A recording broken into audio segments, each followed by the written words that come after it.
Astrology में sixth house से related बीमारियों के बारे में पता चलता है। किसी भी बीमारी के बारे में, व्यक्ति की कोई बीमारी हो, उसको आप कुंडली के सिक्स्थ हाउस या छठे स्थान से आप देख के बता सकते हैं। और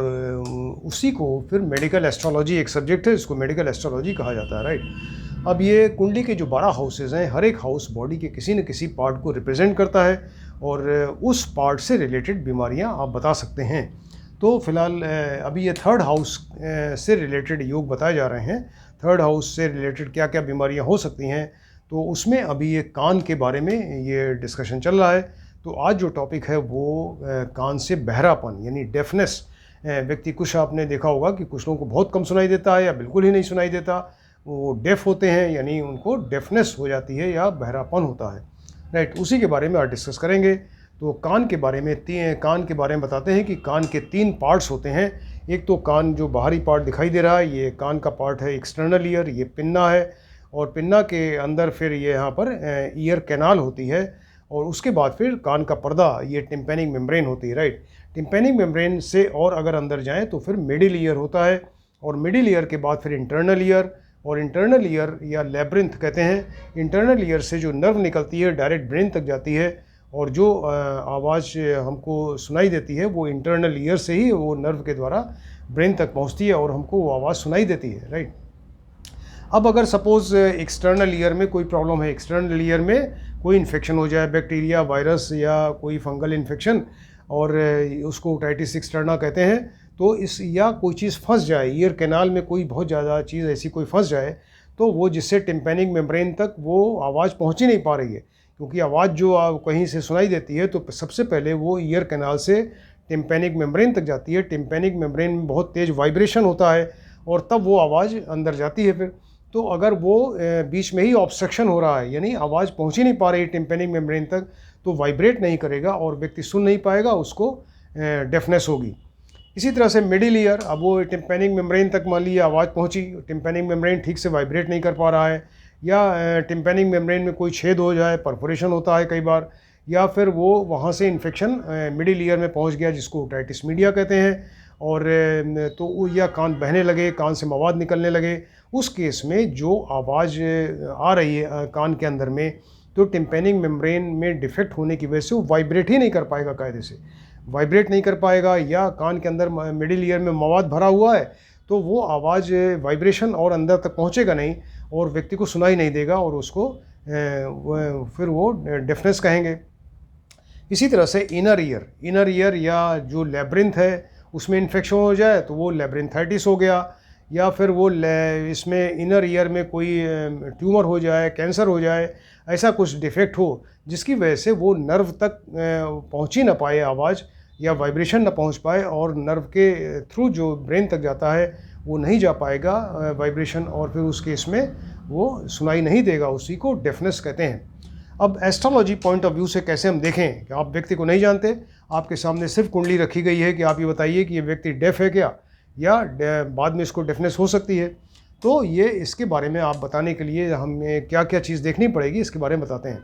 एक तो व्यक्ति का लग्न एंड लग्नेश हमेशा देखना चाहिए, यानी वो व्यक्ति स्वयं है, तो लग्न लग्नेश अगर कमज़ोर होंगे, उसका कारक सूर्य कमज़ोर होगा, तो कोई ना कोई बीमारी होगी। तो ईयर से रिलेटेड बीमारी है तो आपको लग्न लग्नेश एंड कारक ग्रह सूर्य को देखना ज़रूरी है। इसके बाद फिर जो राइट ईयर है, राइट ईयर का कारक ये थर्ड हाउस है, ये दाहिना कान, तो थर्ड हाउस को देखिए, थर्ड हाउस का लॉर्ड देखिए, थर्ड हाउस का जो कारक ग्रह मंगल, इसको देखें। काल पुरुष की राशि यहाँ थर्ड राशि यानी मिथुन राशि है, उसको देखिए, और जो मिथुन राशि के स्वामी हैं यानी बुध, उनको भी देखना ज़रूरी है। इसके अलावा ये अब देखिए थर्ड से थर्ड, यहाँ तीसरा हाउस है, तीसरे से तीसरा यहाँ से फिर गिने तो 1 2 3, यानी थर्ड से थर्ड ये फिफ्थ हाउस हुआ, तो फिफ्थ हाउस देखिए, फिफ्थ का लॉर्ड देखिए, फिफ्थ का कारक ग्रह बृहस्पति देखना ज़रूरी है। तो ये सब चीज़ें देखते हैं। अब इसके बाद फिर ये तो राइट ईयर हुआ। लेफ़्ट ईयर अगर देखना है तो यहाँ पर 11th ईयर से देखते हैं, 11th हाउस से। 11th हाउस से आप लेफ़्ट ईयर देखेंगे तो 11th हाउस देखिए, 11th का लॉर्ड देखिए, 11th का कारक ग्रह बृहस्पति देखिए, 11th राशि जो काल पुरुष की है कुंभ राशि, उसको देखिए, और कुंभ राशि का स्वामी शनि को देखिए। इसके अलावा ये यहाँ जिस तरह से थर्ड से थर्ड फिफ्थ है, तो 11th से 11th अगर गिने भावात भावम से तो 9th आता है, तो नाइन्थ हाउस, नाइन्थ का लॉर्ड और नाइन्थ का कारक ग्रह सूर्य एंड बृहस्पति, इसकी स्टडी ज़रूरी है। और इसके अलावा शनि जो है वो मेन प्लैनेट है कान के, तो इसको भी देखना बहुत ज़्यादा ज़रूरी है। कुछ लोग सेकंड हाउस को भी कंसिडर करते हैं कान के लिए, तो सेकंड हाउस देखिए, सेकंड का लॉर्ड देखिए, से काल पुरुष की राशि वृक या टाउरस राशि है तो उसको देखिए, और वृक का जो स्वामी यानी शुक्र, इसको भी देखिए। तो अगर ये सारी चीज़ें कुंडली में वीक हैं, यानी लग्न, लग्नेश, कारक सूर्य, यहाँ पे थर्ड हाउस, थर्ड का लॉर्ड मंगल इसका कारक, थर्ड से थर्ड फिफ्थ हाउस इसका, ये जो फिफ्थ हाउस है, फिफ्थ का लॉर्ड है, इसका कारक बृहस्पति, 11th हाउस, 11th का लॉर्ड, 11th का कारक ग्रह बृहस्पति, 11th से 11th 9th हाउस, इसका 9th का लॉर्ड, और प्लस 11th थर्ड राशि मिथुन, और यहाँ 11th राशि कुंभ राशि, इनके स्वामी यानी बुध एंड शनि, इन सब ये सब अगर कुंडली में वीक हैं, निर्बल हैं, किसी वजह से अपनी नीच राशि में है, शत्रु राशि में है, या 6, 8, 12 में बैठ गए, 6, 8, 12 के लॉर्ड से इनका कनेक्शन हो गया, रिलेशन हो गया, पाप ग्रहों की युति दृष्टि वगैरह हो गई, तब ऐसे केस में ये सारे चीज़ें जो बताइए आपको लेफ़्ट एंड राइट ईयर से रिलेटेड, ये सब बहुत ज़्यादा वीक हो जाएंगे कुंडली में, और तब फिर वो डेफनेस यानी बहरापन होगा। अब डेफनेस से रिलेटेड बहुत सारे योग बताए गए हैं, तो कुछ व्यक्ति आपने देखा होगा कि वो जन्मजात यानी बाई बर्थ ही कुछ लोग डेफ होते हैं, तो उसके भी योग बताए गए हैं कि अगर जन्म के समय ही से ही वो अगर बहरा है तो ऐसे केस के योग फिर अलग हैं। उसको बताते हैं कि मान लीजिए लग्न है, कुंडली का लग्न है, थर्ड हाउस या 11th हाउस में पाप ग्रह बैठे हों, राइट, थर्ड हाउस लग्न है, third house and 11th house में पाप ग्रह हों, और इनके साथ में चंद्रमा बैठे हों, पाप ग्रह प्लस चंद्रमा हो, और पाप ग्रह की दृष्टि हो जाए, तब ऐसे केस में चांस है कि वो जो बच्चा पैदा होगा वो बाई बर्थ ही डेफ होगा, राइट। इसके अलावा फिफ्थ हाउस देखिए, मैंने थर्ड से थर्ड, तो तीसरे से तीसरा, 3, 4, 5, तो फिफ्थ हाउस और 9th house, fifth house and 9th यानी 11th से 11th, तो ये 9th हाउस आ जाएगा। तो फिफ्थ एंड 9th हाउस में, फिफ्थ एंड 9th हाउस में यहाँ पर पाप ग्रह बैठे हों और एंड पाप ग्रहों की दृष्टि हो जाए, तो ऐसे केस में वो बाई बर्थ बच्चा जो है डेफ हो सकता है या बहरा हो सकता है, राइट। इसके अलावा और भी होगा, मान लीजिए कि 6th का लॉर्ड है, ये षष्ठेश, 6th का लॉर्ड मतलब षष्ठेश, ये प्लस बुध, 6th का लॉर्ड और प्लस बुध कहीं बैठे हों, इन पे पाप ग्रहों की दृष्टि हो जाए, तब ऐसे केस में फिर वो बच्चा जो है वो बाई बर्थ डेफ होगा, राइट। 6th का लॉर्ड जो है, 6th का लॉर्ड 6, 8, 12 में ही कहीं बैठ जाए, 6th मतलब ये रोग का स्थान है, इसका रोग लॉर्ड मतलब रोग को देने वाला, तो 6th का लॉर्ड जो है वो 6, 8, 12 जो अच्छे स्थान नहीं है, रोग के ही स्थान है, यहाँ बैठ जाए, उसके ऊपर शनि की दृष्टि हो जाए, शनि जो मेन प्लैनेट है हियरिंग के या कान के, तो वो उनकी दृष्टि हो जाएगी, तो व्यक्ति जो है फिर वो जन्मजात बहरा होगा, यानी जन्म से ही बहरा है, राइट। शनि से 4th हाउस देखिए, भाई शनि जहाँ बैठे हों कुंडली में कहीं ना कहीं बैठे होंगे, तो शनि से 4th हाउस में अगर बुध हो, राइट, शनि से 4th, शनि मान लीजिए यहाँ बैठे हैं तो 1, 2, 3, 4, यहाँ पर बुध बैठे हों, एंड षष्ठेश जो 6th का लॉर्ड है यानी रोग देने वाला ग्रह है, वो 6, 8, 12 में कहीं बैठ जाए, राइट। तो शनि से 4th में बुध और षष्ठेश यानी 6th का लॉर्ड वो 6, 8, 12 में बैठा हो, तो व्यक्ति जो है फिर वो जन्मजात यानी बाई बर्थ डेफ हो सकता है। तो ये जन्म से जो बहरे होते हैं उनके लिए कुछ रिलेटेड ऐसे योग बताए गए हैं, ये हमने बताए। अब वो जन्म के बाद भी व्यक्ति बहरा हो सकता है, कोई बीमारी हो, कुछ प्रॉब्लम हो, कान में ट्यूमर है, कैंसर है, इस तरह की चीज़ें किसी वजह से या बहुत ज़्यादा एज बढ़ जाने से भी वो व्यक्ति जो है वो डेफ हो जाता है, तो उसको वो सारे योग अब बताते हैं आपको जन्म के बाद जो योग होते हैं। तो मान लीजिए कि कुंडली का थर्ड स्थान है, राइट, थर्ड स्थान राइट ईयर, 11th स्थान लेफ्ट ईयर, तो थर्ड स्थान 11th स्थान या 5 नंबर 9 नंबर, क्यों? क्योंकि थर्ड से थर्ड फिफ्थ, 11th से 11th 9th हो गया, तो या तो थर्ड स्थान या 11th स्थान या फिफ्थ या 9th स्थान में अगर पाप ग्रह हो और पाप ग्रह की दृष्टि हो जाए, तो ऐसे केस में फिर वो व्यक्ति जो है डेफ होगा, यानी वो उसको बहरापन होगा, राइट। मान लीजिए ये थर्ड या 11th स्थान है, ये थर्ड स्थान, ये 11th स्थान, राइट ईयर लेफ्ट ईयर, इसमें सूर्य बुध एंड शनि मिल के बैठ जाएं, या तो थर्ड स्थान में या सूर्य बुध शनि बैठे, या यहाँ पर 11th स्थान में सूर्य बुध और शनि मिल के बैठ जाएं। क्यों? क्योंकि सूर्य जो है देखिए ये लग्न के एक तो कारक हैं, सेकंड ये थर्ड से थर्ड फिफ्थ हाउस यहाँ कालपुरुष की सिंह राशि, इसके स्वामी जो है वो सूर्य हैं। इसके अलावा यहाँ नाइन्थ 11 से 11th नाइन्थ का कारक ग्रह जो है वो सूर्य है। और तो यहाँ पर अगर सूर्य के साथ में सूर्य के साथ में बुध, जो यहाँ पर बुध देखिए ये थर्ड हाउस जेमिनी राशि है कालपुरुष की, मिथुन राशि, उसके स्वामी बुध हैं। तो सूर्य हो गए प्लस बुध हो गए, और इनके साथ में शनि जो मेन प्लैनेट है कान को जो कंट्रोल करते हैं, तो सूर्य बुध एंड शनि, अब सूर्य शनि आपस में शत्रु भी हैं। तो अगर ये थर्ड एंड 11th स्थान में कहीं बैठेंगे, थर्ड या 11th में, तो व्यक्ति जो है वो फिर बहरा होगा या डेफनेस होगी उसको। मान लीजिए कि थर्ड का लॉर्ड है, थर्ड का लॉर्ड यानी तृतीयेश हो गया, तो ये क्रूर एंड शुष्क ग्रहों के साथ में बैठ जाए। अब क्रूर ग्रह क्या होते हैं? सूर्य एंड मंगल क्रूर ग्रह हैं। सूर्य एंड पापी ग्रह ये हो जाएंगे शनि, राहु एंड केतु। तो सिर्फ जो शुष्क ये क्रूर ग्रह हैं, क्रूएल प्लैनेट्स, वो हैं सूर्य एंड मंगल, ये पापी नहीं है। जबकि ये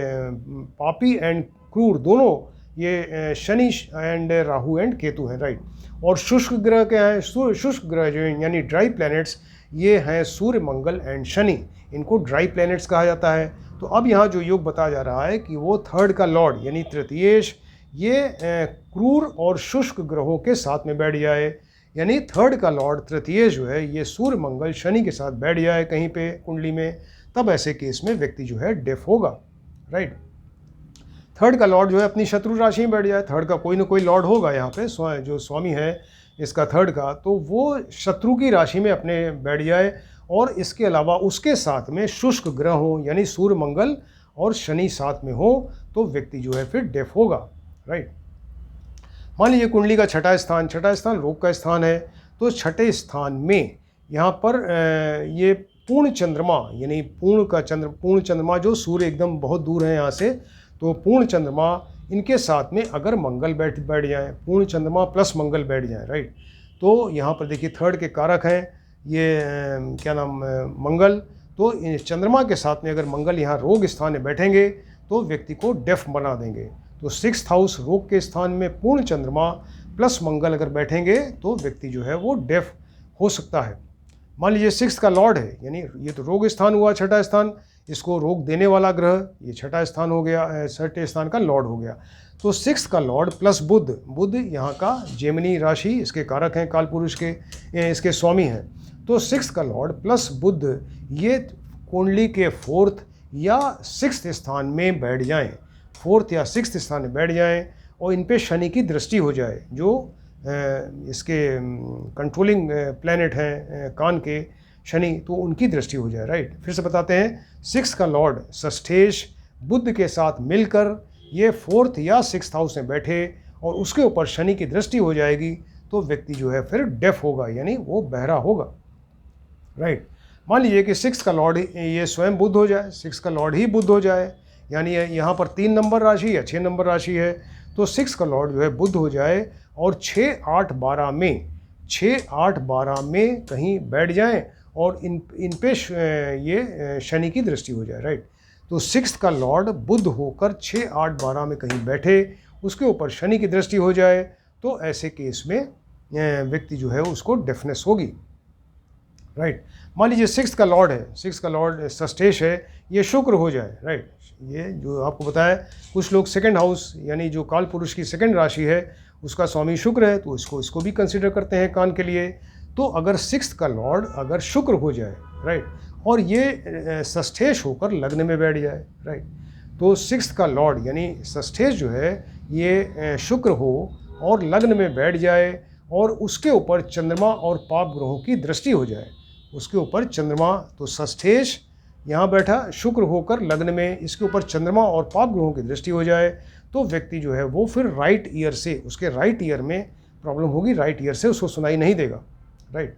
मान लीजिए 6th का लॉर्ड है षष्ठेश है, इसका संबंध शनि या बुध से हो जाए, या शनि एंड बुध से हो जाए, तो तब भी ऐसे केस में, अब ये रोग देने वाला स्थान, रोग कारक ग्रह हो गया 6th का लॉर्ड, वो शनि जो मेन प्लैनेट है कान के, उनसे रिलेशन हुआ, और बुध जो यहाँ 3rd हाउस यानी राइट ईयर के जो काल पुरुष की राशि है, मिथुन राशि, उसके स्वामी बुध हैं। तो षष्ठेश का संबंध, सिक्स के लॉर्ड का संबंध जब शनि और बुध से होगा तो व्यक्ति जो है वो डेफ होगा, यानी उसको डेफनेस हो सकती है, राइट। इसके अलावा और भी योग है। मान लीजिए कि चंद्रमा, बुध, बृहस्पति एंड शुक्र,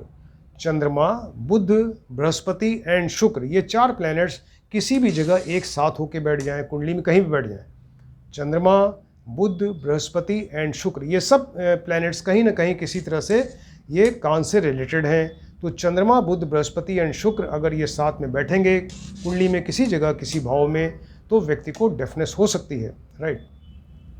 मान लीजिए कि पूर्ण चंद्रमा है, पूर्ण चंद्रमा प्लस शुक्र अपने शत्रु ग्रहों से युत हो जाए, यानी शत्रु ग्रह उसके साथ में बैठ जाए, राइट। पूर्ण चंद्रमा कुंडली में कहीं होगा, उसके साथ में शुक्र हो, पूर्ण चंद्रमा प्लस शुक्र, और वो उसके साथ में उसके शत्रु ग्रह। तो चंद्रमा और शुक्र के शत्रु ग्रह क्या हैं? तो चंद्रमा और ये शुक्र के सबसे ज़्यादा शत्रु तो सूर्य ही हो गए, सूर्य हो गए। इसके अलावा चंद्रमा के वो राहु हो गए, ये इसके अलावा शनि हो गए। तो पूर्ण चंद्रमा प्लस शुक्र के साथ में इनके शत्रु ग्रह अगर साथ में बैठ जाएं तो व्यक्ति को डेफनेस हो सकती है, राइट। मान लीजिए कुंडली में बुध जो है, अगर बुध जो है ये 3rd या 6th का लॉर्ड बन जाए, यानी 3 नंबर राशि यहाँ 6 नंबर राशि, या 3 या 6 नंबर यहाँ 3 नंबर, तो बुध जो है या तो 3rd का लॉर्ड बने या 6th का लॉर्ड बने और अस्त हो जाए, सूर्य साथ में बैठ जाए, उससे अस्त हो गया, कंबस्ट हो गया, तब भी ऐसे केस में व्यक्ति जो है वो डेफ हो जाएगा, राइट। मान लीजिए कि बुध है और प्लस शुक्र, बुध और शुक्र के साथ मिलके यहाँ 12th स्थान में बैठ जाए तो लेफ्ट ईयर से बहरा होगा, उसका बायां कान फिर काम नहीं करेगा और लेफ्ट ईयर से बहरा हो जाएगा। फिर से बताते हैं, बुध शुक्र के साथ मिलकर 12th स्थान में अगर बैठेगा तो लेफ्ट ईयर से बहरा होगा, राइट। बुध प्लस 6th का लॉर्ड, बुध एंड 6th का लॉर्ड, देखिए बुध यहाँ जेमिनी राशि का स्वामी, 6th का लॉर्ड ये रोग वाले स्थान का लॉर्ड हो गया। तो बुध प्लस 6th का लॉर्ड ये इनके ऊपर पापी एंड क्रूर ग्रहों की दृष्टि हो जाए। पापी एंड क्रूर ग्रह मतलब सूर्य है, मंगल है, शनि है, राहु एंड केतु, इनकी दृष्टि अगर हो जाए तो बुध प्लस 6th का लॉर्ड कहीं बैठे और इनके ऊपर पापी एंड क्रूर ग्रहों की अगर दृष्टि होगी तो वैसे केस में व्यक्ति को डेफनेस होगी, राइट। मान लीजिए कि बुध जो है 6th हाउस में हो, बुध जो है 6th हाउस में बैठ जाए रोग के स्थान में, और शुक्र जो है वो 10th हाउस में बैठ जाए तो व्यक्ति लेफ्ट ईयर से बहरा होगा। फिर से बताते हैं कि बुध यदि 6th हाउस में बैठे और शुक्र जो 10th हाउस में अगर बैठेगा तो व्यक्ति लेफ्ट ईयर से बाएं कान से बहरा होगा। इस तरीके से बहुत सारे योग बताए गए हैं। तो हमने कुछ इंपॉर्टेंट योग आपको बताए जो डेफनेस से रिलेटेड है, या तो बच्चा बाई बर्थ ही डेफ पैदा होता है, या उसको किसी व्यक्ति को बाद में कोई रोग है, इन्फेक्शन है, कान में चोट लग जाए, इस कान के पर्दे में छेद हो जाए, external ear, middle ear, internal ear में कहीं कुछ प्रॉब्लम हो, ट्यूमर हो, कैंसर हो, ऐसे केस में फिर वो डेफनेस होती है, बहरापन, या बहुत ज़्यादा एज होने से भी ऐसा होता है, ये बहरापन हो जाता है। इससे रिलेटेड बहुत सारे योग हमने आपको बताए। तो आप व्यक्ति को नहीं जानते, आप सिर्फ आपके सामने अगर कुंडली रखी जाए, आपको जो पॉइंट्स बताए लेफ़्ट ईयर, राइट ईयर के, इसके अलावा जो ये इसमें बहरेपन से जो रिलेटेड योग हैं उनको अगर आप ध्यान से देखें तो आप बता सकते हैं कि व्यक्ति को ये प्रॉब्लम होगी, डेफनेस या बहरेपन की। इसको आप ध्यान से देखिए और स्टडी करिए। Thank you.